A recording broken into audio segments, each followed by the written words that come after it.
Hello everyone. If you like what I'm doing here, please consider subscribing, liking, and commenting. It would really help the channel out quite a bit. Thank you very much. The CBS Radio Mystery Theater presents...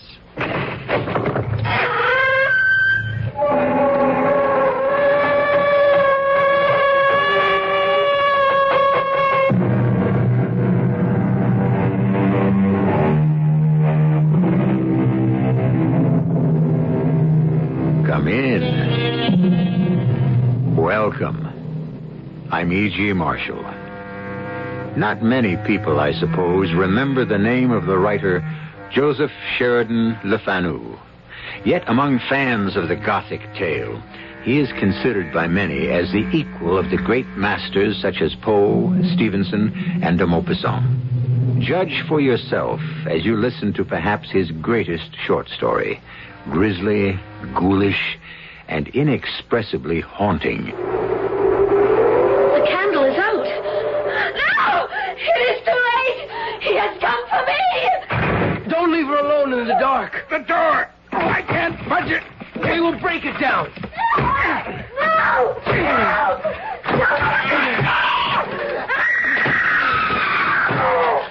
She's not in the bed. Hold the lamp higher.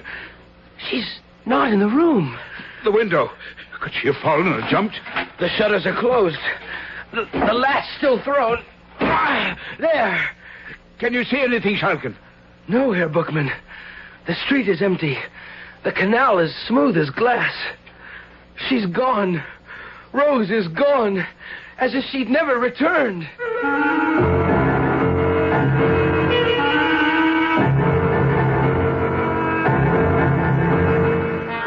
Our mystery drama, Till Death Do Us Join, was written especially for the Mystery Theater by Ian Martin and stars Don Scardino and Roberta Maxwell. It is sponsored in part by Buick Motor Division and Anheuser-Busch Incorporated, Brewers of Budweiser. I'll be back shortly with Act One.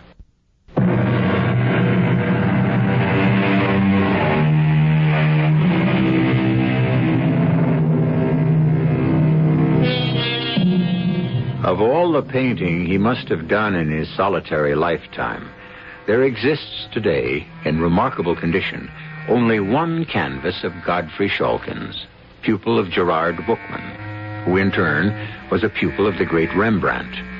The picture represents a chamber in some antique religious building.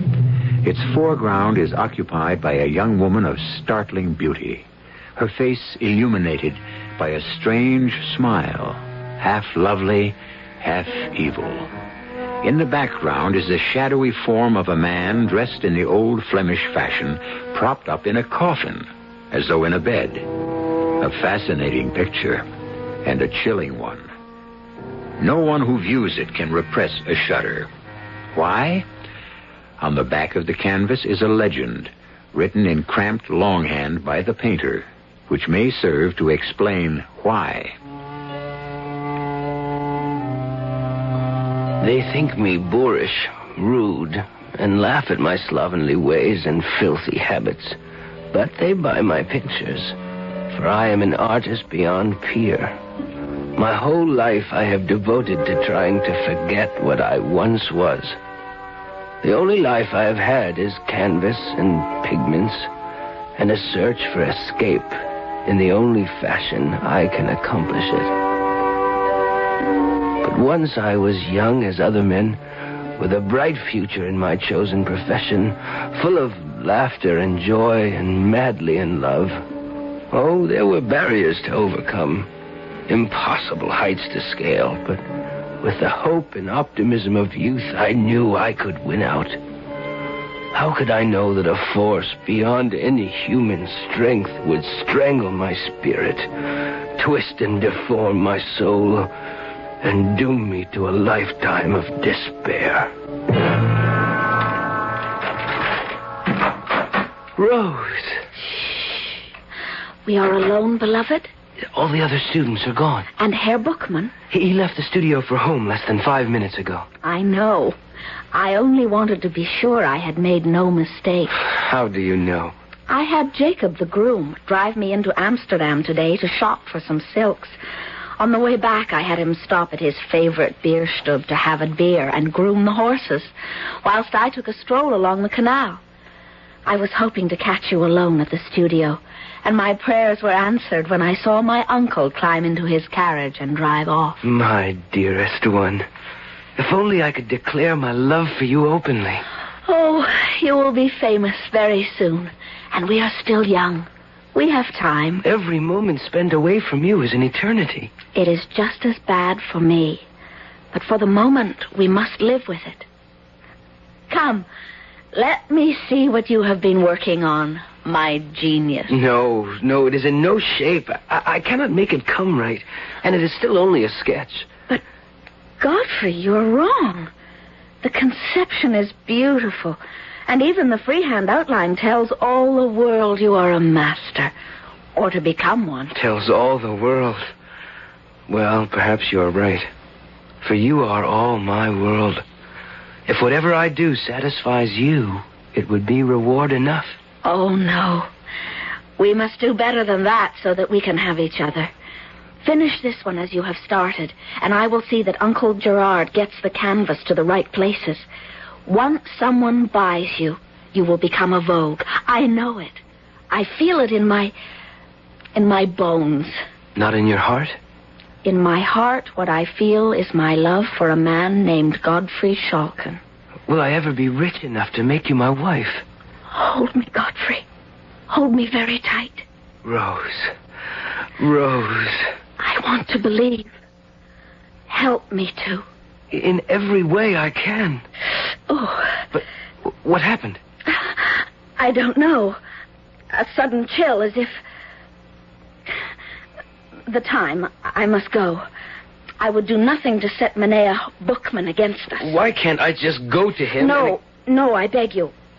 I know my uncle. He would only send you away, and then you would have lost everything. Me, his teaching, your future.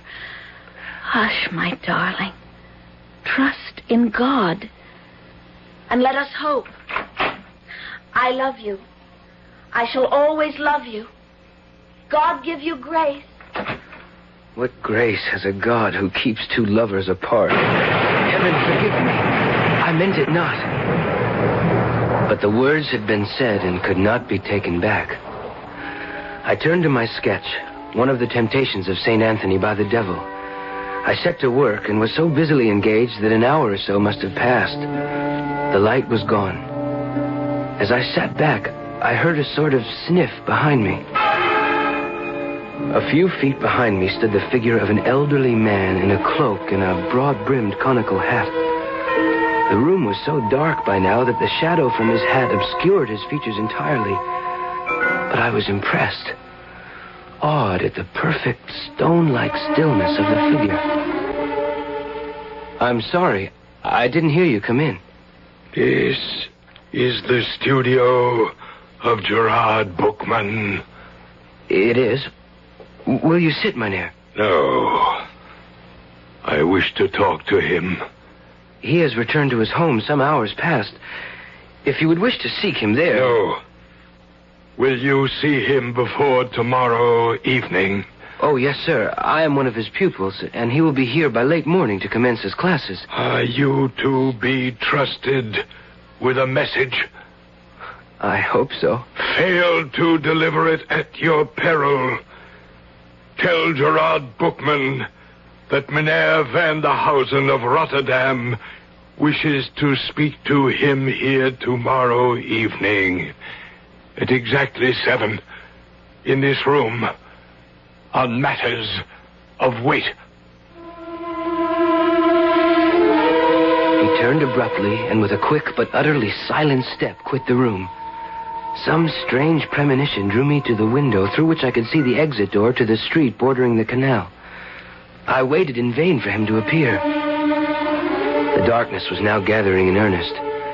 Leaving the studio and locking the door, I half expected to find him lurking in the halls below. But he had vanished as mysteriously and completely as he had first appeared. Nor was the mysterious stranger further identified when I reported him to Mynheer Bookman the following noon. Van der Hausen? Vanderhausen. No, name means nothing to me. From Rotterdam, you say?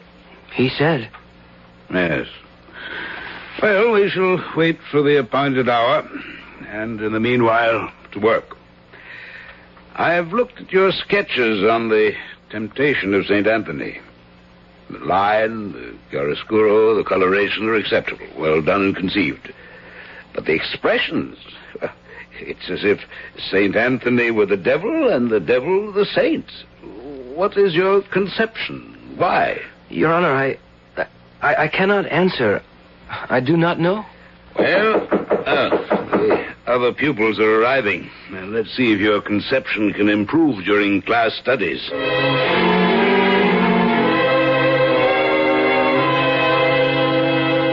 So, my poor Schalken. The others are all gone, and I had little time for you today. How went the canvas? I don't know, Master. I found it hard to concentrate. And so did I. Let's forget pigment and brushes a while and join me in a glass of brandy.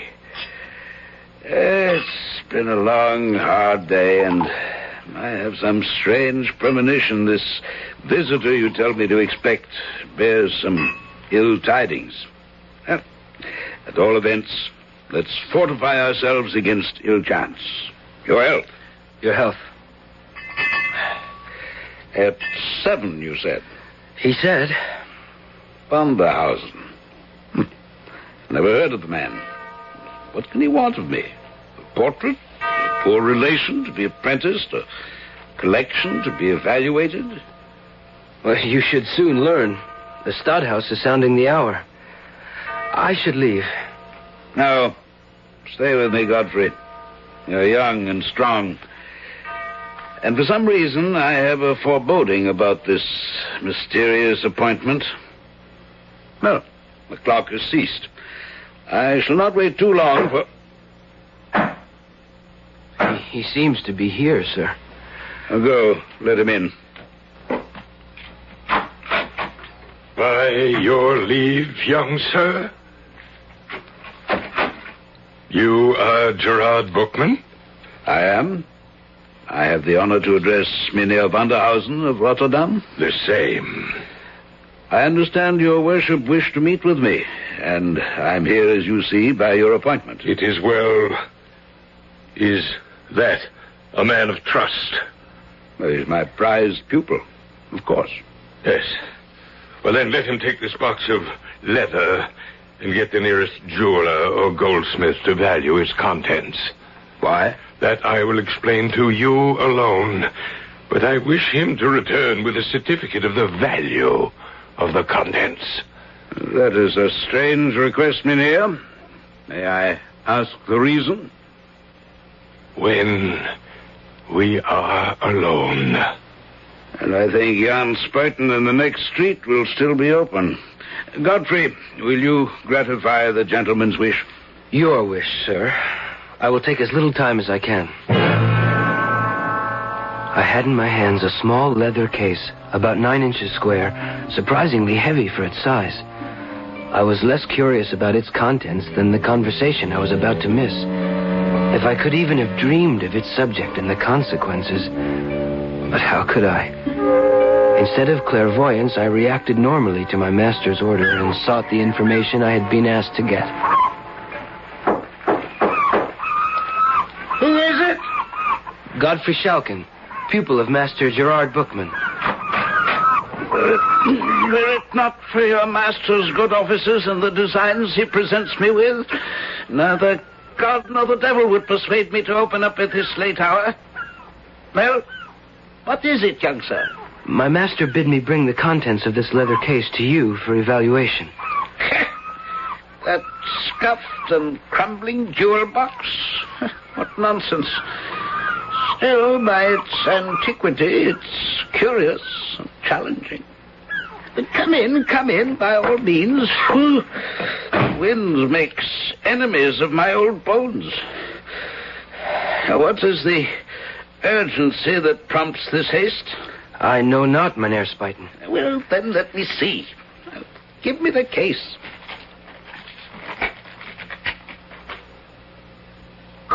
Lord. What is it? A moment. My loop and my scale so I can examine and weigh.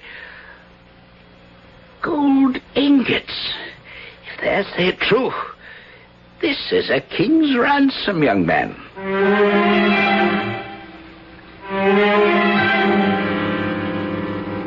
If Godfrey Shulkin had only known, or guessed, he might have been tempted to seize the fortune in gold ingots and bury it in Amsterdam's deepest canal. For the contents of that scuffed, scraped case, soiled with age, were to turn his life about and transform him from a young, carefree man to the bitter, hating wretch who painted with the flair of the gods. I'll be back shortly with Act Two.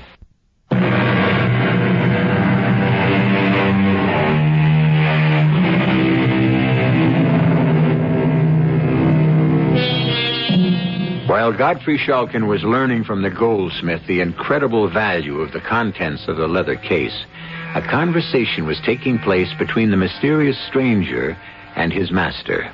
A conversation concerned with the girl he loved, Rose Welderkraust, Bookman's niece.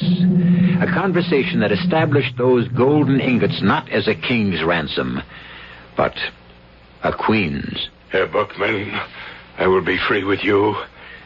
I cannot, by limitations I dare not discuss, tarry with you long. Well, surely I can offer you a drink? No. Some refreshment, food? No. Well, at least let me raise the lights. No. Divest you of your outer garments. No. I can feed the fire more logs to warm you. I have no need of your offers, nor desire of them. I come to make you an offer. Will you come to the fire and sit? I prefer to stand where I am. The shadows suit me well. I don't understand. Some time ago, I saw you in the Church of St. Lawrence in Rotterdam. With you was a young girl of exceptional beauty, whom I later ascertained was your niece. I desire to marry her. Without meeting her, conversing with her, just from one glimpse? That was enough to convince me she was the woman I desire to share my future with. But Rose... If I can satisfy you that I am wealthier than any husband you could ever dream for her, I expect that you, Herr Bookman, will forward my suit with your authority. And I must add that if you are to approve my proposal, it must be here and now, for I can brook no delays. You're extremely arbitrary, Mynheer. I am constrained to be. I offer no apology. I did not ask for one. You might reasonably have. My circumstances are such that I have none to offer. Well, you must be aware that my niece has a will of her own, and may not acquiesce in what we may design for her advantage. The young man I sent out with a packet will return shortly. That will prove the evidence of my wealth and security for your niece's life. I promise you it will be 10 times the fortune she could expect. All of it in the interest that accrues shall be hers as long as she lives. Can I be more liberal? Well, if what you tell me is true, of course not. As to my respectability, you must take that for granted, at least for the present. I buy my name and reputation with what you're about to discover about me. My wealth. You must give me a moment to think. I remind you again, my time is limited. I will not pledge myself unnecessarily. But you will if it is necessary, and I consider it so. A testy old gentleman determined to have his own way, eh? Why, those were the very words that you were thinking, I know. You also thought to yourself, all things considered, I'm not justified in declining the offer if the gold involved is satisfactory. Am I correct? You read my mind correctly. Please forgive the intrusion. and my abruptness. But we are both men of sense as well as sensibility. Your niece is penniless. I shall make her as rich or richer than a queen. When your young man returns with a valuation, if you don't wish the proposal withdrawn, you must immediately sign this engagement. Enter. Master, I have brought Mynheer Spuyten's valuation of the contents of the case. Give them to Mynheer Vanderhausen. Oh, no. Give them to Mynheer Bookman. Yes, sir. Here they are, Master. Gold ingots? The value. I can't believe it. Neither could Jan Spuyten or myself. I fled back through the streets, searching every shadow. I have never seen so much wealth. 10,000 guilders. A token only. My wealth is limitless. Will you sign the contract now? A moment. My eyes are tired and the light is dim. This youth must witness the contract. Let him read it to you. Will you, Godfrey? Yes, Master. This document represents an irrevocable agreement by Gerard Bookman as guardian at law to give Wilken Vanderhausen the hand of his niece, Rose Velderkaus. Go on, boy, go on. Of his niece, Rose Velderkaus, in marriage within 1 week of the date of this document. In exchange for this covenant, the said Wilken Vanderhausen agrees to provide as a marriage settlement a package of gold ingots. I don't think it's necessary to read the rest. It's only the jargon of advocates. Mynheer Bookman, I have not tried in any way to stint in my offer. Now, are you, for your niece's sake as well as for your own, content? But I would dearly like perhaps another day to consider. Not 1 hour. Very well. I'm content. I can scarcely deny my niece her good fortune. Eh, Godfrey? How can I presume to offer an opinion, except that Rose, your Frau Velderkaus, should she not be consulted? A young girl is not the best judge of her future. Rose is my responsibility. Lovely as she is, when could she have such a chance again? Mynheer Vanderhausen, I'm content. It is a bargain. Mm-hmm. Then sign at once, I implore you, for I am weary. Very well. And now, the witness. I can't. I won't. What's this, Godfrey? I've taken you into my studio, supported you, taught you, reared you. How can you refuse me one simple request in return? I can't. Well, surely Rose... There is only one answer, Mynheer Bookman. That young man is as taken with your niece as I am. Very well. Now, would you choose between us? Must we find another witness, or do I take my document and vanish from your life? Godfrey, how can you think of Rose? You, a painter, an artist. You have your own dedication in a field which may leave you penniless for the rest of your life. If you do truly love Rose, how can you deny her this opportunity? I love her more than life itself. I want only her happiness. Then sign. Master, there is Rose herself. Rose is not yet ready to know her own mind. I am her guardian. It's my duty to secure her future. If you love my niece, you'll realize it's in her own best interests. Because I love her, then, I sign. It is well. I will take the contract, and you keep the gold. I shall visit you at your house tomorrow night at 9 o'clock, my good Mynheer Bookman, to meet formally with the object of the contract.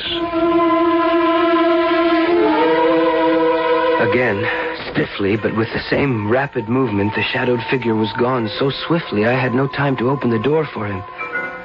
Again, the same unnamed fear drove me to the window to watch for his exit down below. And again, his movement must have been so rapid that I failed to see him leave and enter the street. Godfrey? Yes, Master. I'm sorry. I didn't know that you'd formed an attachment to my niece. I have no right to.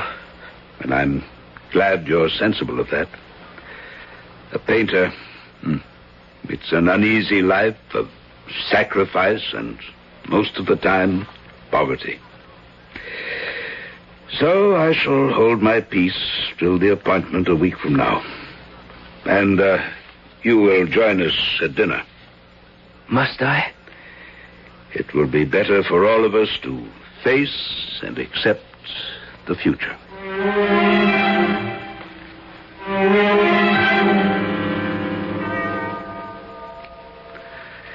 It's striking 9, Rose.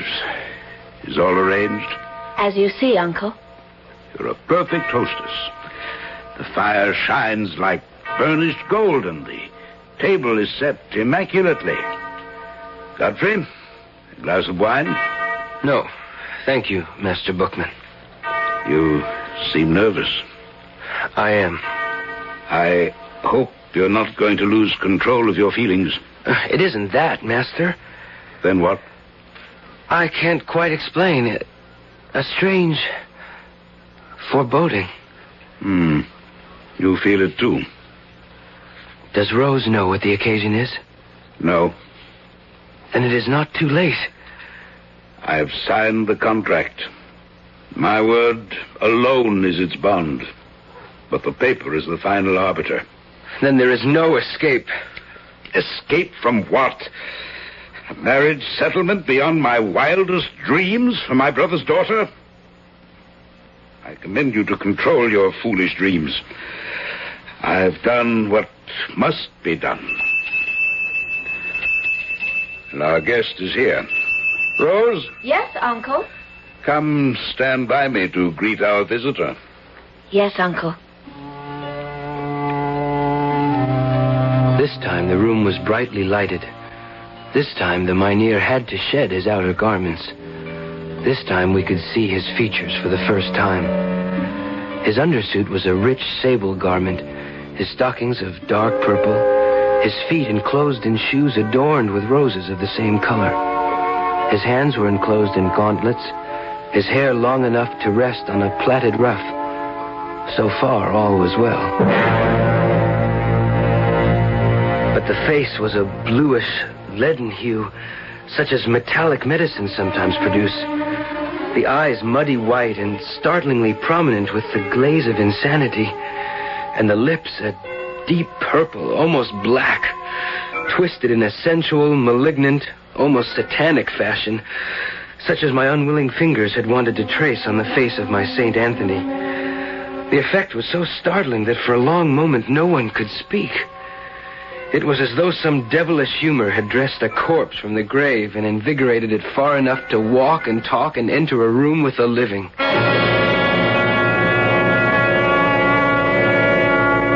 One must admit, of course, that Shalkin could scarcely see his rival, or to be more truthful, the man who had stolen his beloved from him, in the best light.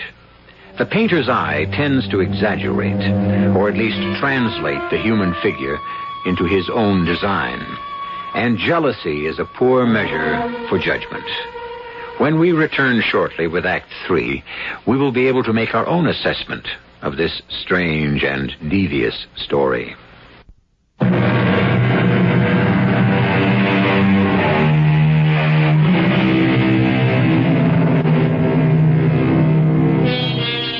The stranger spoke little during the half hour or so he stayed, nor could his host manage many more words.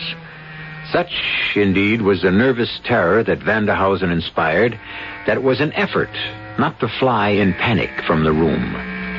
Something undescribably odd was about him. His movements, as if directed by a spirit unused to managing the machinery of the body.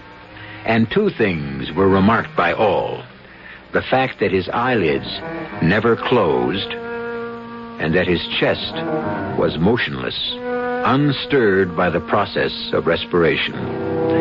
It was with a feeling of infinite relief for all when the door finally closed behind him. Oh, thank God. Are you all right, Rose? No. I feel as chilled as someone with fever. My dear, don't exaggerate. I don't. He's a frightful man.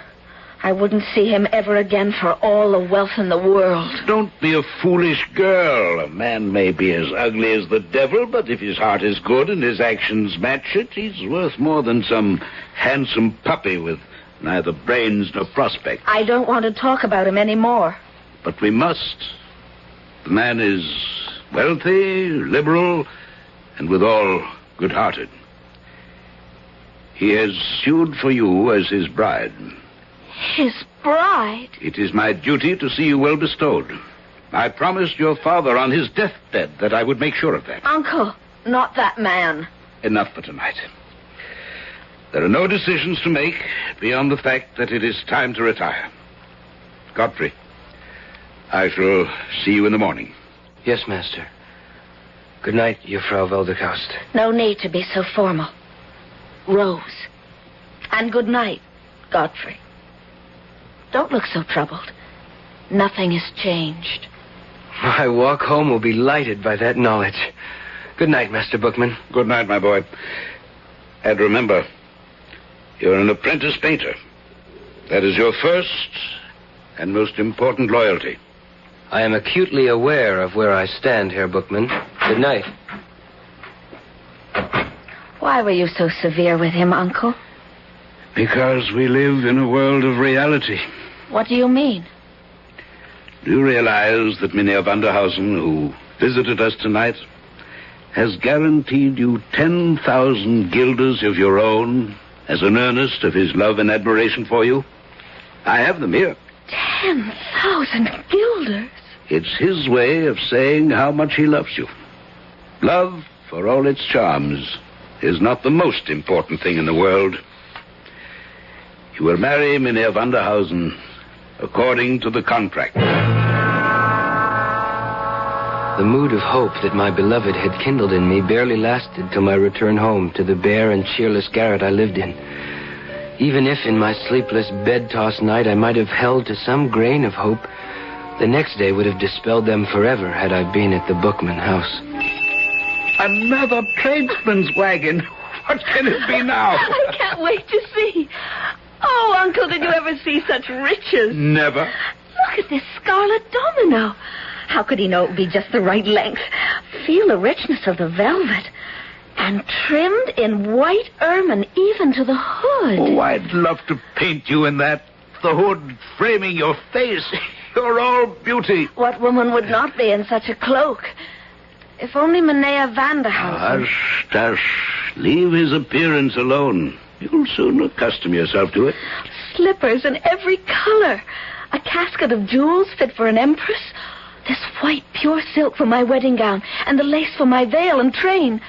Oh, Uncle, was any man ever so generous? Only the beginning, Rose. Whatever doubts I might have had, I think I've chosen your future well. And I, too, dear Uncle. I will put Godfrey from my mind. In fact, he is already fading. Look at this necklace. This emerald pin. Oh, thanks to you, dear Uncle. I may be the luckiest girl in the world.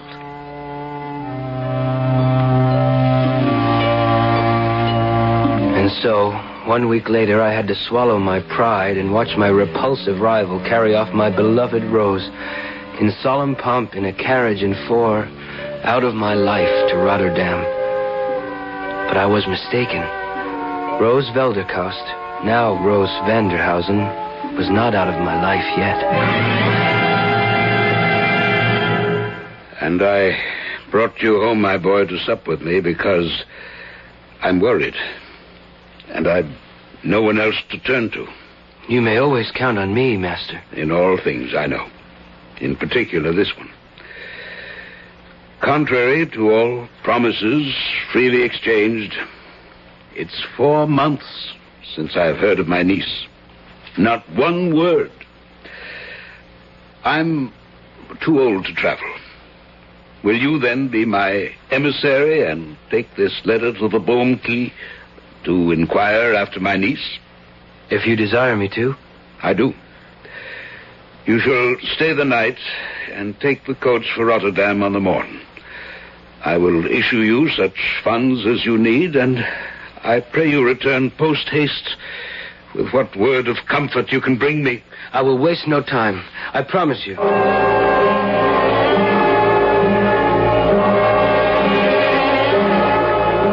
I left not a house in the Boomkey untried, master, but no one had ever heard of Mynheer Vanderhausen. Well, then where is my niece? I cannot tell.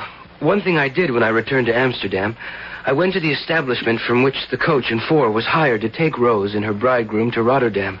It's clever of you. And yes? The driver reported that late in the evening, before they entered the city, a small party of men, dressed in the old-fashioned with peaked beards and pointed mustaches, standing in the center of the road, stopped the coach. Highway robbers? Apparently not. Mynheer Vanderhausen seemed to have expected them, and he handed Rose down from the carriage and into an ornate, hand-carved but ancient litter, which the men lifted and bore off into the night. The driver making no attempt to stop them? No, since there was threat of force. All was as if it had been arranged, except... Except what? Except that Rose was weeping bitterly. Oh, dear Lord. What have I done? What can I do to reach her or help her? Jacob has already retired. See who that is, boy. At once, master. Rose! Oh. Dearest Rose, what is it? Wine! Wine, quickly, or I am lost. Master, she is distraught. Rose, my dearest, here. Here, drink. No food. Please, God, at once, or I perish. I'll cut some meat. Give it all to me. Send for a priest with all haste. Or in spite of all, I am not safe until he comes. Send for him speedily, or I am lost forever. The dead and the living can never be one. God has forbid it. Up the stairs, quickly, Father. She is in terrible straits. Help me! Forgive me! Ah! No! He's here. Godfrey, draw your sword. Protect me! Where, Rose? Where?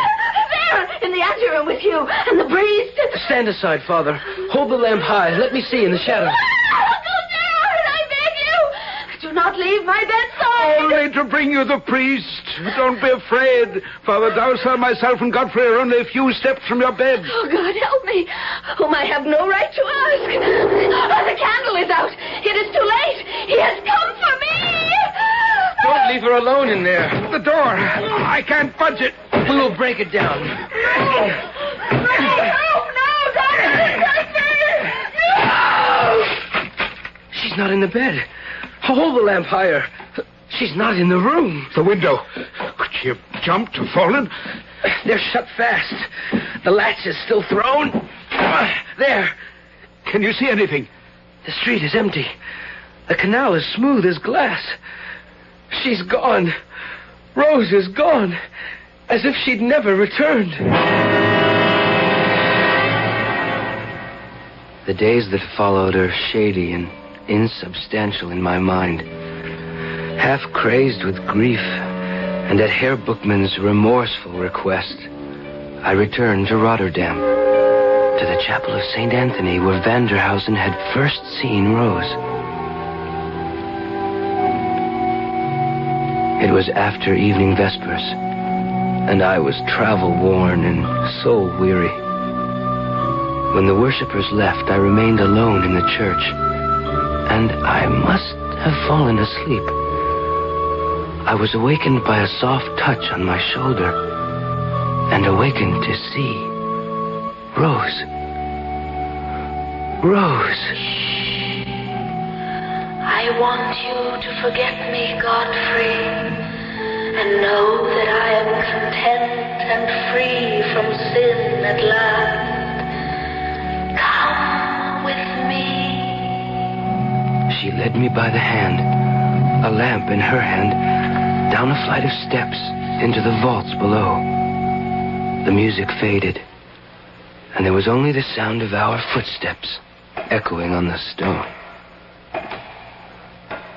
Where are you taking me? To where I have found rest. Enter.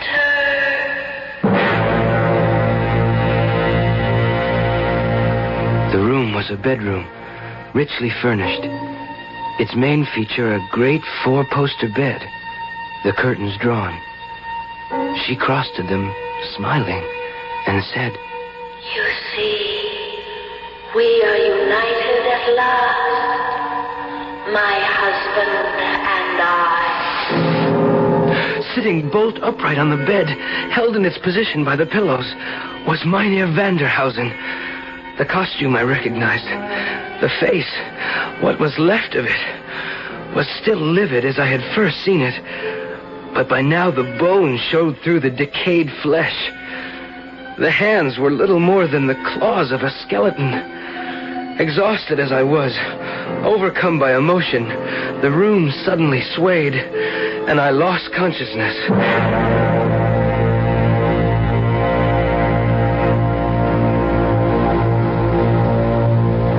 I was found the following morning by the sexton.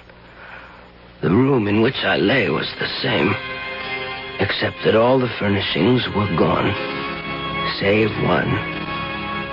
In the place of the 4-poster bed was nothing but a large and ornate coffin. I rubbed the dust from the nameplate, which read, Mynheer Winkel Vanderhausen, 1606 to 1669. The man had been dead long before Rose Velderkaust or myself were born. Her uncle and I allowed her to marry herself to a corpse.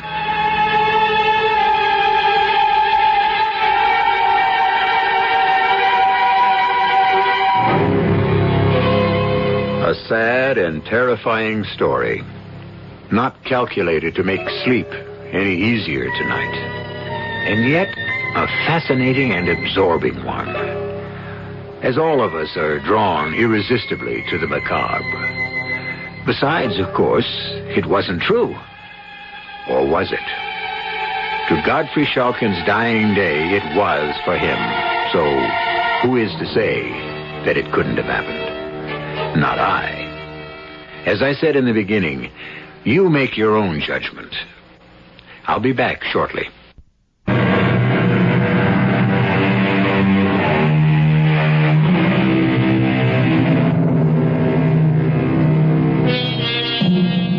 Schalken became a kind of living corpse who lived only through his paintings.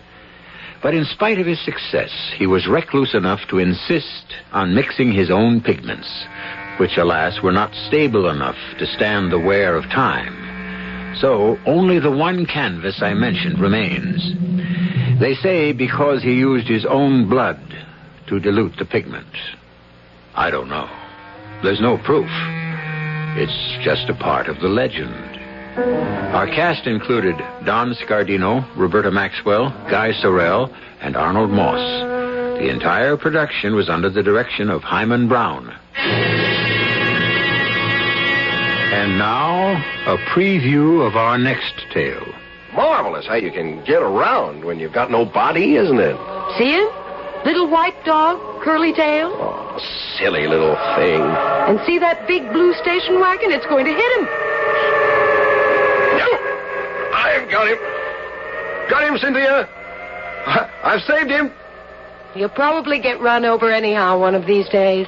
No, he won't. No, he won't. I'm going to keep my eye on him. What about all the others? Them too. And cats and people and everybody. Oh, Cynthia, why did it take me so long to find out what I was born to do? I could have spent my whole life doing this. Cynthia, my afterlife is going to be 100 times more exciting than my life ever was. Radio Mystery Theater was sponsored in part by Anheuser-Busch Incorporated, Brewers of Budweiser, and Buick Motor Division. This is E.G. Marshall inviting you to return to our Mystery Theater for another adventure in the macabre. Until next time, pleasant dreams.